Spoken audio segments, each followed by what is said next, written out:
মা বোনের পর আরমানও নিজের আত্মহত্যার পথ বেছে নিলেন। মায়ের পর একমাত্র ছেলে তরুণ আরমানও আত্মহত্যার পথ বেছে নিলেন রাউজানে। এর আগে আত্মহত্যা করেন তার বোন। আত্মহত্যার দুদিন আগে ফেসবুক স্ট্যাটাসে আরমান লিখেন, মৃত্যু ব্যতীত কোনো কিছুই আমাদের জন্য স্থায়ী নয়। গতকাল সোমবার ২ সেপ্টেম্বর বিকাল ৪টার দিকে রাউজান উপজেলার ডাবুয়া ইউনিয়নস্থ নিজ বাড়িতে গলায় ফাঁস লাগিয়ে আত্মহত্যা করেন আরমান। সে ডাবুয়া ইউপি মেম্বার ও আমিরহাট বাজারে ডেকোরেটরস মোহাম্মদ জসিমের প্রথম ঘরের সন্তান। পারিবারিক কলহের কারণে আত্মহত্যা করতে পারে বলে ধারণা স্থানীয়দের। জানা গেছে, বেশ কয়েক বছর আগে আরমানের মাও আত্মহত্যা করে মারা যান। বছর দুয়েক আগে আত্মহত্যা করেন তার এক বোন। মায়ের মৃত্যুর পর থেকে আরমান মানসিকভাবে ভেঙে পড়েন। বিভিন্ন সময়ে মায়ের শোকে হাজারি করত আরমান।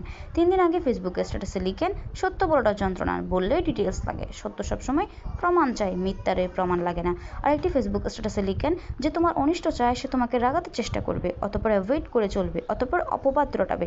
কিছুতেই যদি তোমাকে লক্ষ্যচ্যুত করতে না পারে, তোমার শুভাকাঙ্ক্ষী সেজে ধোঁকা দিতে চেষ্টা করবে। এদিকে আরমানের মৃত্যুর খবরে এলাকায় শোকের ছায়া নেমে এসেছে। পরিচিত জনের কাছে আরমান ছিল খুব অমায়িক। গাউসিয়া হক কমিটি, ডাবুয়া তরুণ সংঘ সহ সামাজিক সংগঠনের সাথে জড়িত ছিল আরমান।